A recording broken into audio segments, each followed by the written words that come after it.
We see them locked to a lamppost or a street sign and wonder what they are.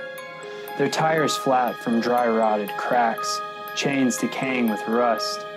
Spray painted white, they appear to us as out of place, as ghastly objects, and we might wonder, what do they mean?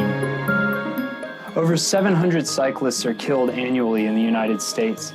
In Florida alone, a state with double the average death rate, more than 130 cyclists are killed each year. Often when cyclists are killed, a derelict bicycle is repurposed as a roadside memorial for the victim. These memorials are known as ghost bikes. Jacksonville, Florida is one of the most dangerous places in America to ride a bicycle. It stands in stark contrast to the city of Gainesville, home to the University of Florida and one of the safest places in the country to ride. Florida writ large has the second most cyclist fatalities of any state. Led closely by California, the two have more than double the cyclist fatalities of any other state in the U.S. In 2013, there were 141 cyclist deaths in California and 133 in Florida, making up 4.7 and 5.5% of the total traffic fatalities in the states. With Florida having nearly double the cyclist fatalities per million of even California. Jacksonville has also been home to numerous ghost bicycles over the past 10 years, none of which are still standing. If we do know what a ghost bike signifies, it speaks to us on a subtle, emotional level. There on the roadside, they seem to suggest the passage of time, and yet they are motionless, broken objects. The sight of ghost bicycles are increasingly common on city streets and country roads. This presentation examines ghost bicycles in Jacksonville, Florida, as rhetorical intersections between petrocentric automobile culture and bicycle culture. These objects offer us new ways of imagining, visualizing, and advocating for a future independent of fossil fuels. These haunting monuments speak to motorists who might not otherwise share a discourse space with cyclists. As media theorist Gregory Ulmer explains, memorials are not intended to condemn or pass judgment, but instead to visualize the invisible sacrifices made on behalf of a certain cultural or national value. Ulmer asserts that if in commodity or consumer culture human relationships have been displaced into things, then these same things, taken up into the details of a diegesis, become places of passage. These object-signified locations act as public discourse, speaking on behalf of cyclists to the community at large. These memorials help us, as a community, to honor their memories, but they also serve as a reminder that we must travel with vigilant awareness and care. They speak not just to motorists, reminding them that operating a vehicle means taking lives into one's hands, but also to other riders, fostering solidarity and resistance to the grand narrative of automobile culture. They remind us that roads are public spaces, which provide many points of contact and many avenues for interaction. Ghost bikes extend the long tradition of the bicycle as a radical form. Zach Furness's One Less Car, Bicycling and the Politics of Automobility explores cycling as a radical form of political expression and an increasingly more attractive mode of urban transportation, due in part to longer traffic delays, wildly fluctuating oil and gas prices, and the increasing costs of owning and operating a car. However, he asserts it remains only a fringe mode of transportation in a country with more vehicles than licensed drivers. It is a form of mobility rendered virtually obsolete by the material infrastructure and dominant cultural norms in the United States. Furness describes how the bicycle became the centerpiece of an emerging critique of the automobile and car culture throughout the 1960s and 70s. Known as Vélorutionnaires, vélo being French for bicycle, cycling activists began to leverage the rhetorical dissonance of the bicycle to challenge the ideological, spatial, and environmental tensions of car culture. As a cultural icon increasingly associated with values such as environmentalism and conscientious urban planning, the bicycle served as a natural foil for the insidious, carbon-based impacts of an auto-obsessed culture. So what is petrocentrism? Petrocentrism is the monocultural dependence on fossil fuels, or as the University of Alberta's research group, Petrocultures, defines it, it is the social, cultural, and political implications of oil and energy use on individuals, communities, and societies around the world.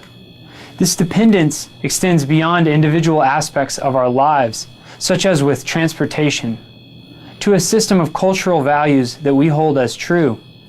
These values become naturalized into our daily lives. For instance, as citizens, when we imagine our right to travel, if we are picturing a motor vehicle, we are naturalizing a petrocentric viewpoint. Petrocentrism can be contrasted with polyculture, which advocates for multiple perspectives, and in the case of travel, denotes a host of alternative means of transportation that stand outside of, or even in opposition to, the single-passenger commuter automobile. In 1968, Jacksonville became the largest city by area in the contiguous United States when it voted to consolidate with the various municipalities of nearby Duval County. As white residents fled the city center for gated communities, the city became increasingly reliant on automobiles for transportation through the sprawled city. The bicycle fatalities in Jacksonville are a result of a combination of intersecting attitudes, including racism, which contributes to white flight and urban sprawl, petrocentric automobile culture, and an unflinching reliance on fossil fuels. Through Ghost Bikes, citizens of Jacksonville espouse a bicycle countercultural critique.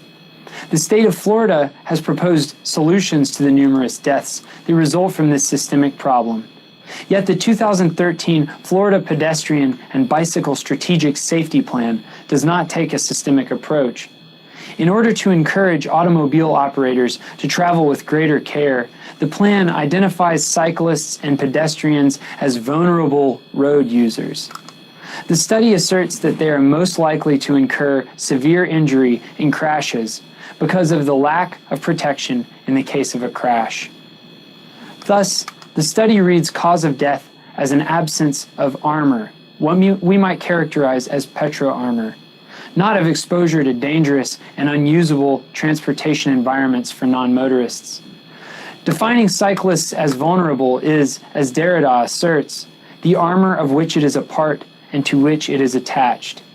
While these definitions of users are intended to help bring charges against negligent drivers who refuse to share the road, they also make evident the ways we naturalize petroculture. Ulmer asserts that individuals may not want to wreck their cars, but nations do.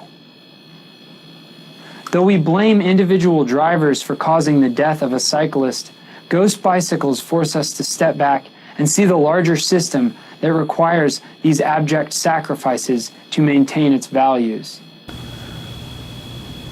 You may be wondering now what this presentation has to do with the digital part of digital materiality.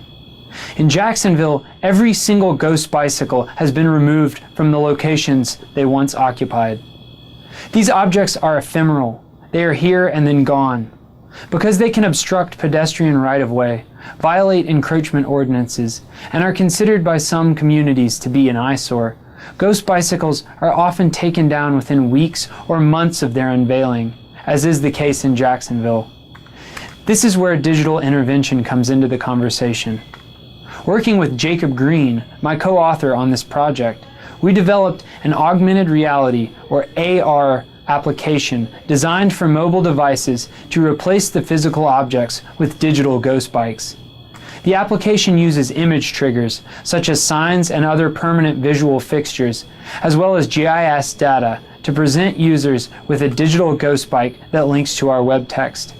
As the user stands near an intersection or a busy road where an accident has happened, the digital bike appears as a visualization of the abject sacrifice to the cultural values of petroculture. This project builds on the work done by Mark Swarek and John Craig Freeman's project, Border Memorial, La Frontera de los Muertos, which similarly uses GIS data and AR to place calaveras in the spaces where thousands of migrant workers have died trying to cross the U.S.-Mexico border in recent years. This visualization, like the ghost bikes themselves, offer monuments that memorialize those who lost their lives, and they advocate for a change in the way we perceive those deaths. When faced with the digital and material objects, we must ask ourselves if petrocentric values are worth these losses. If they are not, then we must make radical changes to the way we exist in the world. To learn more about Ghost Bikes worldwide, check out ghostbikes.org. To find out more about using augmented reality to design projects of your own, see Jacob Green's Programming Historian article.